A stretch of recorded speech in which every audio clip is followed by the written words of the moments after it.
प्रस्थापित आणि राजकारणात ज्यांना कोणीतरी गॉडफादर आहे अशा लोकांना सहज इकडून तिकडं जाता येतं. पण वर्षानुवर्ष खस्ता खाणाऱ्या सतरंजी उचले असोसिएशनचे मेंबर बनलेल्या सामान्य कार्यकर्त्यांनी काय करायचं? त्यांच्या मनातली खदखदही ऐका कधीतरी.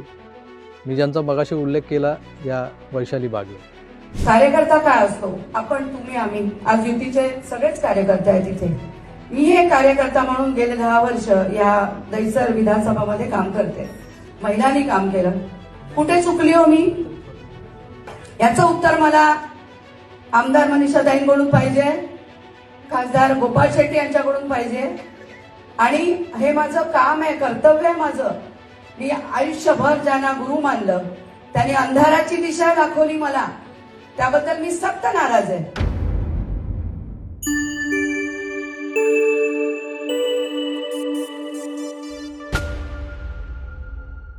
मित्रांनो नमस्कार.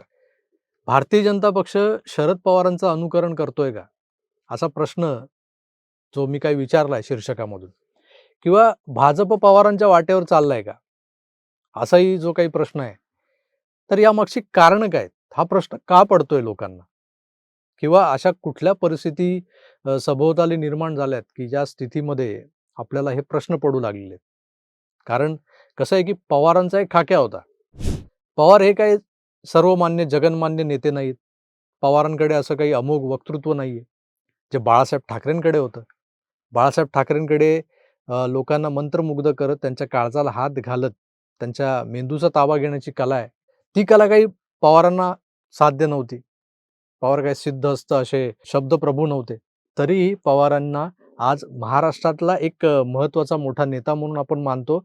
बाळासाहेब ठाकरेंच्या बरोबरीनं त्यांचं नाव घेतलं जातं प्रादेशिक पक्षांचा जेव्हा विचार केला जातो तेव्हा.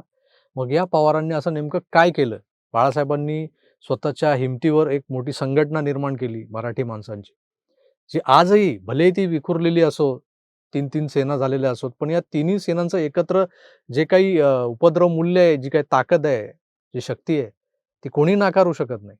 मग या अशा एका प्रचंड शक्तीचा स्रोत बनलेल्या बाळासाहेबांबरोबर एक मराठा नेता किंवा इतर अनेक विशेषणं ज्यांना लावली जातात, अशा शरद पवारांचं नाव का घेतलं जात असावं?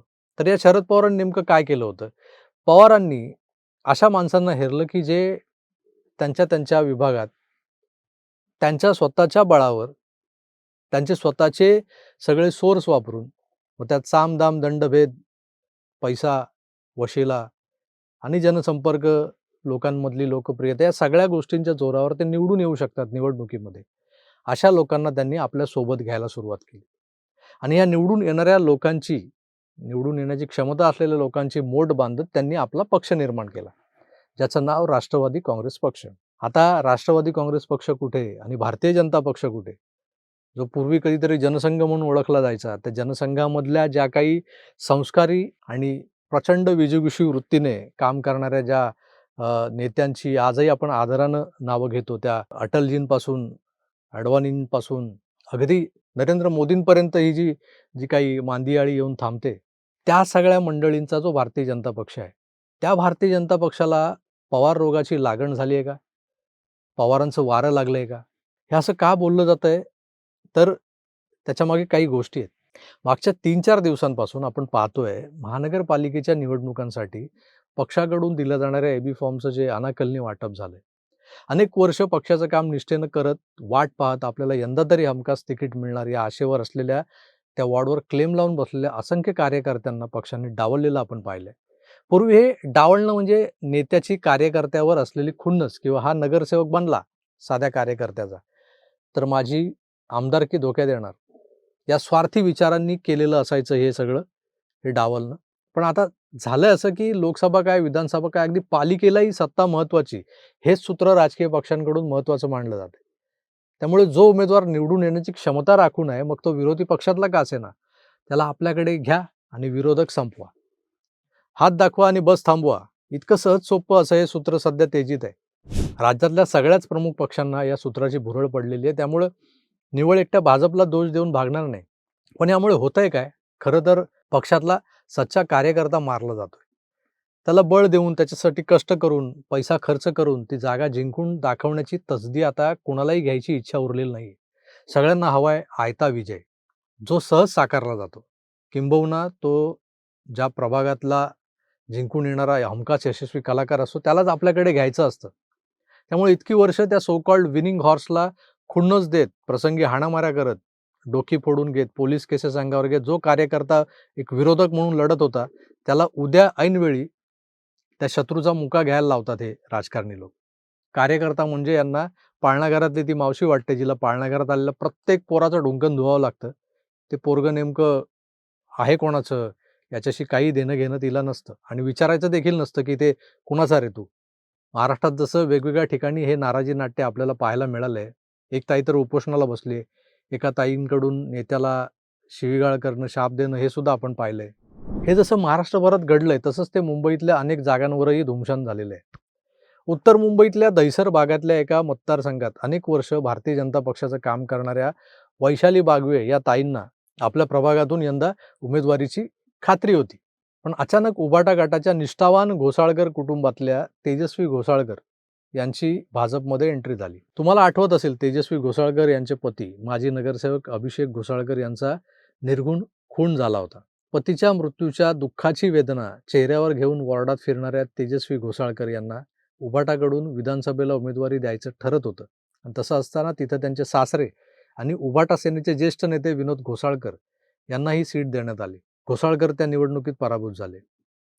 पण जर का विनोद घोसाळकर यांच्याऐवजी तेजस्वीला ही उमेदवारी मिळाली असती, तर नुसती सहानुभूतीची लाटच नाही, तर त्यांचं म्हणजे अभिषेक आणि तेजस्वी या पती-पत्नीनं नगरसेवक म्हणून केलेलं काम त्या भागात, त्यांचा जनसंपर्क देखील कामाला आला असता. आणि त्यातून ही सीट उभाटाला सहज जिंकता आली असती, असं वातावरण होतं. पण तसं घडलं नाही. तेव्हा ही सेटलमेंट झाली, असा एक सूर निघाला होता.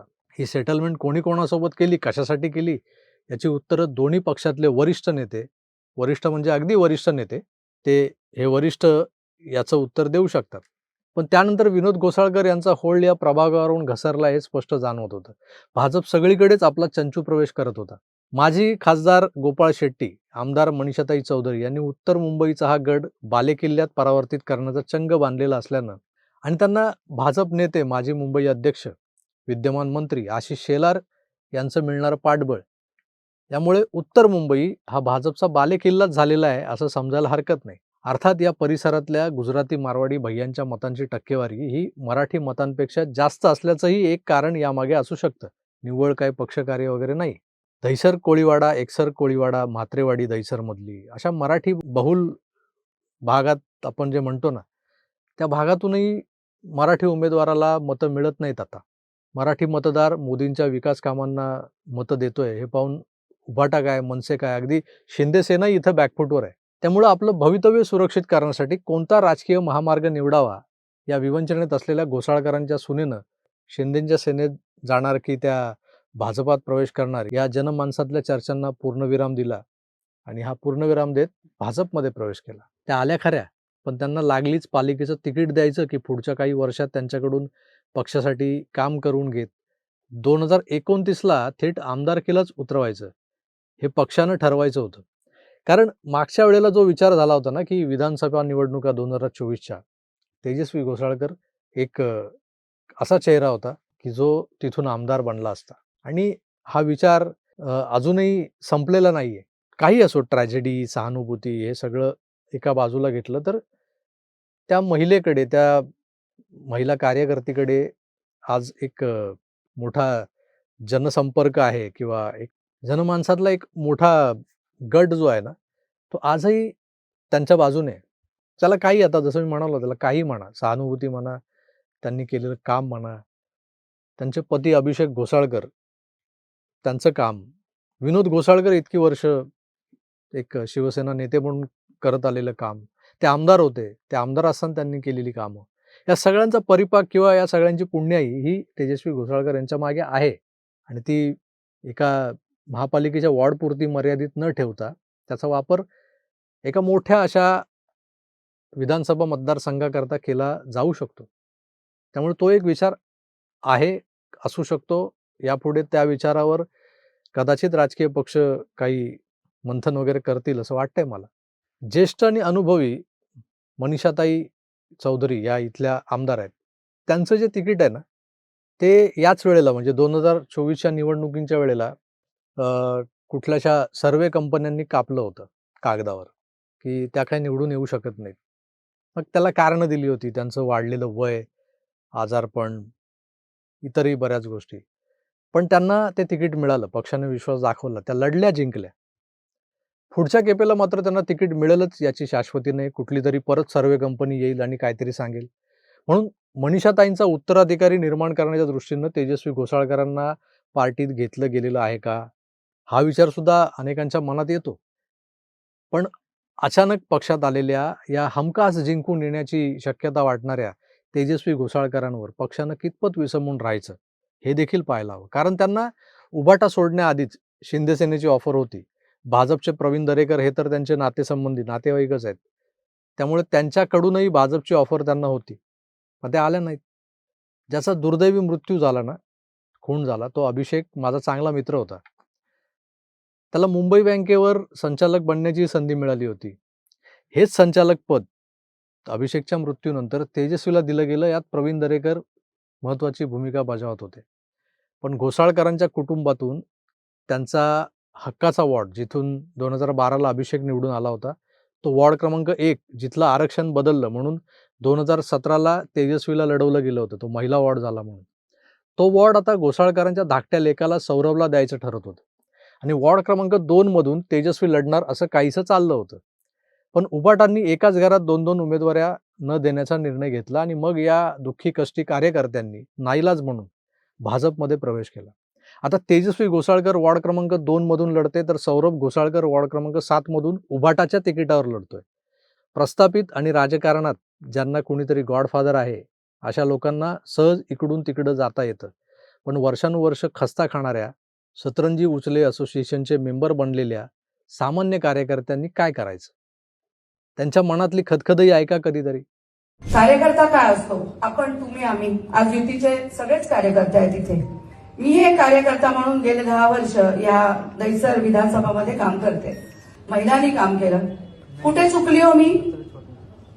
याचं उत्तर मला आमदार मनीषाताईंकडून पाहिजे, खासदार गोपाळ शेट्टी यांच्याकडून पाहिजे. आणि हे माझं काम आहे, कर्तव्य आहे माझं. मी आयुष्यभर ज्यांना गुरु मानलं, त्यांनी अंधाराची दिशा दाखवली मला, त्याबद्दल मी सक्त नाराज आहे. मी ज्यांचा मगाशी उल्लेख केला, या वैशाली बागवे दैसरमध्ये राहतात. वॉर्ड क्रमांक 2 मध्ये सामान्य भाजप कार्यकर्ता म्हणून कार्यरत होत्या इतकी वर्ष. त्यांनाही अपेक्षा होती, रातोरात तिकीट कापलं गेलं. ही सामान्यांची नाराजी एका बाजूला आणि वरिष्ठ नेत्यांची व्यूहरचना एका बाजूला. आमदार मनीषाताईंच्या घरात सुद्धा एक क्लेम होता. त्यांची लेक अंकिता, ती सुद्धा अनेक वर्ष आईसोबत पक्षाच्या प्रत्येक कार्यक्रमात सहभागी असते, पक्षकार्य करत असते. तिला पक्षाचं महत्त्वाचं पदही दिलेलं आहे. तिलाही यंदा पालिका लढवण्याची इच्छा होती. पण देवेंद्रजींच्या स्ट्रिक्ट ऑर्डरमुळे आमदार खासदारांच्या घरात तिकीट वाटप होणार नाही असं ठरलं. त्यात अंकिताचं तिकीट कापलं गेलं. पण तिने नाराज न होता यापुढेही काम करतच राहीन हे जाहीरही केलं. भाजपवाले जिथं आपला चांगला होल्ड आहे, त्या ठिकाणीही जर बोटचेपं राजकारण करून आयात उमेदवारांना प्राधान्य देत असतील, तर सामान्य कार्यकर्ता हा नाराज होणं स्वाभाविकच आहे. ही नाराजी मतपेटीतून व्यक्त होत असते, हे सुद्धा नेत्यांनी लक्षात ठेवायला हवं. आता जसजसे छाननी, अर्ज मागे घेणं हे सोपस्कार पार पडले, की प्रचाराला सुरुवात होईल आणि सारं काही विसरून धुरळा खाली बसेल, असं सगळं बोलतात. सगळे बोलतात. असं सगळ्यांना वाटतं. खरंच असं होतं? नाराज झालेले लोक हे असे 2-3 दिवसात जी काही धामधूम असते, ती सगळी शांत झाली, की मग त्यांची नाराजी दूर होते. ते परत मग सामान्य नॉर्मल होऊन कामाला लागतात. असं होतं का? खरोखर असं होतं का? हे पाहणं रंजक असेल. खरोखर. 16 तारखेनंतर या विषयावर आपण बोलूच. तूर्तास इथेच थांबतो. पुन्हा भेटूच, तोवर आपली काळजी घ्या आणि पाहत राहा आपलं आवडतं YouTube चॅनल आकार डीजी9. धन्यवाद. नमस्कार.